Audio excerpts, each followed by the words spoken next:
Hey guys, it's Diane J., licensed realtor in Scottsdale, Arizona, and Puerto Penasco, Rocky Point, Mexico. Today I'm going to talk to you about moving to Scottsdale, 4 things that you should know.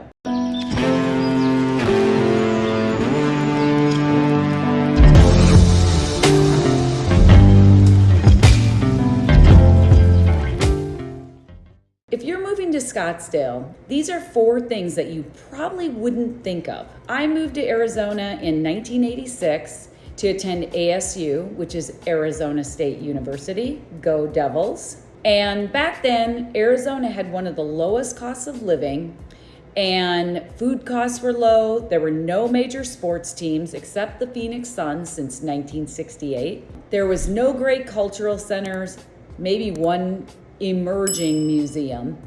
But now Arizona has grown up and there's tons of options for standard of living, things to do in the spectacular environment you live in.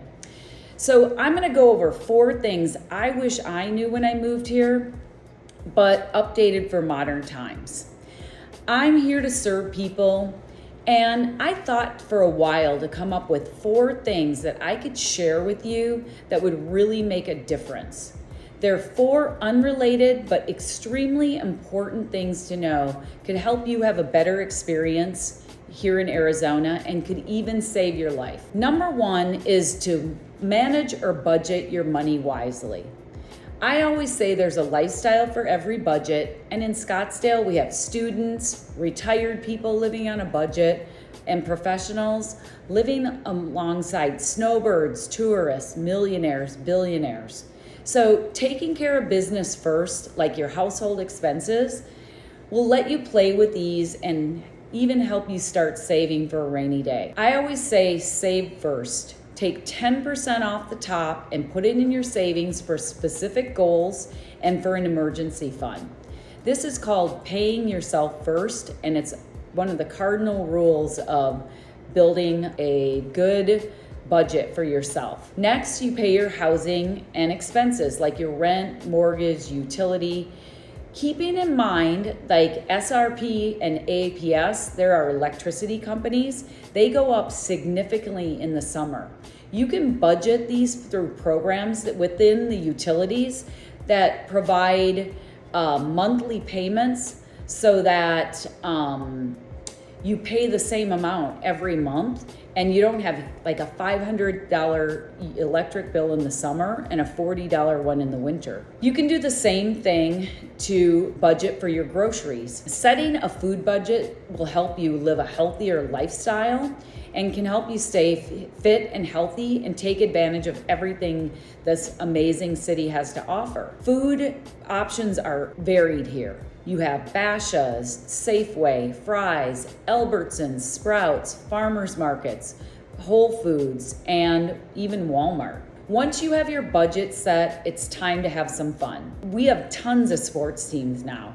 We've had the Cardinals since 1988, the D-backs since 1998, Coyotes hockey since 1996, and the Phoenix Mercury since 1997, and Phoenix Rising Soccer since 2014. Please note though, there are deals that when you attend these events, you can get a ticket and food option. So check out those for families, or if you wanna just have a cheap day where you watch some ball and have a beer and a hot dog.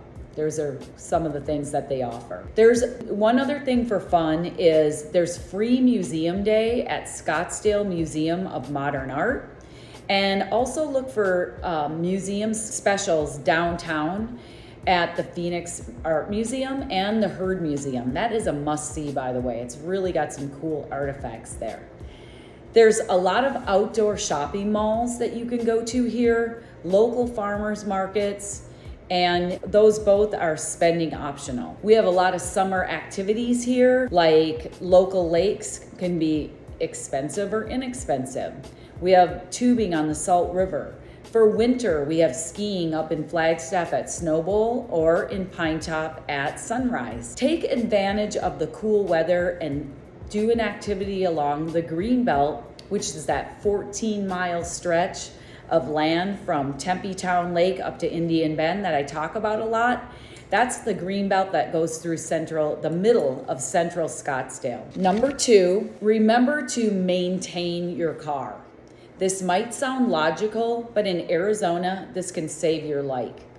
The dramatic temperature change in the summer causes a lot of wear and tear on your vehicle, and maintaining your car is essential so that you don't break down at the most inopportune time, like in the middle of rush hour in traffic, or when you're out on the road going on a road trip. My husband and I rented an RV one year to go up to Lake Powell, and we blew a tire. So it was rented, so we didn't have an option, but can you imagine? We broke down. We had 3 kids in the back. We pull over on the side of the road. My husband got out to look at the tire. A snake came crawling out of the grass. And so we quickly turned around and went the short distance back to this rest stop type thing that was actually like a junkyard. It had a phone outside the fence that I'm calling our insurance on, and right next to the fence in front of me was the dog that was protecting the place, barking, going, rah, rah, rah. And I'm on the phone trying to hear the insurance company. So please get reliable mechanic that you love. My favorite is Jaime at New Dimensions Auto, and he helps me maintain my car. Number 1 is your oil. If you've just moved here, make sure you know when you had your last oil change and set that on a schedule. You need to get it done regularly, and cars now are different where some of them have synthetic oil so you can go longer between oil changes, and some you have to do it every 30,000 miles or something like that. But get to know your mechanic and have them get to know your car. The second thing are your belts and hoses. They might dry out sooner because of the heat, so have them check them every time. They can just simply check to see if they're cracking or getting dried out, or if they need to be changed. Next are the tires. I rotate and balance my tires every time I get an oil change, because if you're driving in the heat in Arizona, they have a lot more wear and tear. One thing you might notice if you're new into town in the summer is you'll see lots of pieces of tires on the highway. The Arizona Highway Patrol does a great job of having the highways swept regularly. And if you come from California, you're gonna notice how clean our highways are. But it is essential because I think they call those pieces alligators. And those pieces from semis or cars can be on the road and they're dangerous. They can mess up your car, but you don't want that to be your tire that's laying on the road. So when your tires are being rotated and balanced, they can automatically note the wear and tear and let you know if you need new ones. Next are the fluids. Check your windshield wiper fluid regularly. Your coolant is very important because that's what obviously cools your car, and you don't want that to get low. Because of the intense heat, it literally could bake out of there. Next is shade. For parking, you want to find shade if you can, and also get one of those windshield covers. I make it a note to park in the shade. I'll find the closest tree. Even if I have to walk in a little farther, I know that it's protecting my car. That will help keep your internal temperature of your car down. And always use a windshield cover. There's accordion ones, there's circles that they pop open and you have to rotate them down into a little disc to put it away. And then there's custom fit covers. When I moved to Arizona, I used to joke that I needed oven mitts to hold the wheel in the summertime to drive. But if you take advantage of shade, either a tree or a parking garage or a carport, or your garage if you have one, and use your windshield cover, you won't need oven mitts. I know that sounds funny, but wait till you live here in the summer. So number 3 is seasonal rains. They can bring dust storms, flash floods, running washes, and other hazards. This is good to know because most of the year it's perfect here. We have 299 days of sunshine, and all of a sudden it's sweltering hot outside and you think maybe a little summer rain is coming, but it's preceded by a huge cloud of dust that literally is like a wall of dust moving across the sky. They actually call these haboobs. And that's followed by intense rain that may appear to only be across the horizon. Or what's really odd as well is you'll see a cloud and it's raining across the street, but not at your house.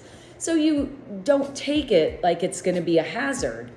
But all of a sudden, if you go to leave your house, the street is running full of water, or the area where you're hiking is awash and it's filled with water. You might see on the news people stranded in the washes or being washed away and being rescued. Worst case is people could get washed away or killed by these walls of moving water. One of the things that you need to know about that rain is, even though it might not be where you are, it could be, let's just say you have a little mountain range behind you, because in Scottsdale we have several that are around the valley.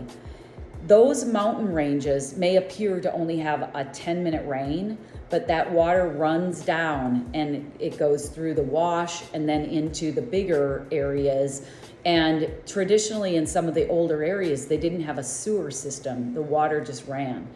That's where the Scottsdale Greenbelt comes from, because that and all of that water would collect and go through in the wash down into the Salt River at the end. One of the things you want to know about when you're out hiking in that same situation is that you might see a little bit of water running and it gets more intense, or you could hear a roar, and it literally sounds like a roar of water moving up in the mountain, and it could be coming toward you. So we've had tragedy before with these moving washes and the water coming down. If you hear that, you want to get to higher ground immediately. It's critical that you get out of the wash and get up on the sides and save your life in those cases. Also, when you see a wash running, most of those areas will have a meter on the side that tells you how deep the water's running, but you want to look before you get in. I'm hoping to post on here a little photo and video from the last time I came up from Mexico of a wash running, and it was only about this deep, so I was able to drive through with my car. But always check the depths of these washes. You don't want to drive in if it's deeper than the edge of your car or the lower part of your tire, because that could lift your car and move it downstream into a hazardous situation. It's critical you don't drive in those washes. Just wait a few minutes and it will subside, okay? I do a lot of driving out in remote areas between Scottsdale and Puerto Penasco, and there's a lot of alerts that are in Ajo, Y, and at the border. So pay attention to those. Also, Dead Cow Highway, which is Highway 235 between Maricopa and Gila Bend, frequently has very deep water running. So they do close it occasionally, and more with the map system that we have on Google, you can tell when it's closed. But if it says it's closed, don't go down that highway and take a chance, okay? We want you to have a great time living here, and just be aware of that. That's usually during monsoon season, like July to September, and it'll be on the news. So be aware of running water, washes running, rainstorms, and dust storms. Number 4 is find a way to promote a healthy lifestyle. A lot of you guys don't know, but my other life is when I went back to college. I have a degree in health education and nutrition. I'm a certified master healer in Spring Forest Qigong, and I did some intensive studies in motivational interviewing. So promoting a healthy lifestyle is always one of my favorite, but the most important thing to me is we want to live a healthy, long life and a fulfilling life. If we're healthy, we can do more, be more, and do more for others. So I live and work in Scottsdale and Puerto Penasco, 2 tourist towns and slices of paradise where people go on vacation. To combat the endless visitors, parties, festivities, I co-founded a mindfulness group in Penasco. This group was actually inspired by a group called the Balanced Glass, which were people in the wine industry who wanted to combat alcoholism and promote a healthy lifestyle while still doing their job and having fun. Our mindfulness group promotes moderation in drinking. We share tips for wellness. We support local community projects, great recipes, and friendship. You can plan how often you want to get together with friends, and also if you'd like to attend outside events or support projects with members of your group. We usually do yoga or Spring Forest Qigong at each get-together since members are instructors in these areas. We can find an exercise or meditation class. There's countless ways of exercising if you think about it. You can Google or YouTube yoga, Zumba, body weight exercises, boxing classes. Those are some of the things that you can do. I mean, there's endless ways to exercise. Find one that fits your lifestyle. One thing I really like about Spring Forest Qigong is something that you can do even if you can't move. You can do it mentally and open up those channels in the body. So if you need some suggestions, let me know. I can help you with that. In addition to the mindfulness group, some of the outdoor activities that you can enjoy in Scottsdale are hiking, walking, biking, jogging, rollerblading, or skateboarding at the Greenbelt.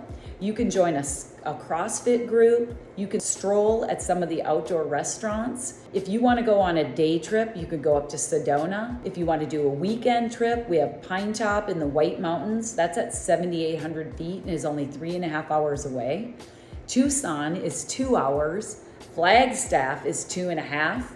And we also have Puerto Penasco, which is 3.5 hours south of Scottsdale and Tucson. It's actually so close that for years, people have been going there and they call it Arizona's beach. So I hope that you guys have enjoyed these 4 things that you can do to help yourself. If you're moving to Scottsdale, just quick tips that might be something a little different than what you're used to. I hope to see you soon in Scottsdale.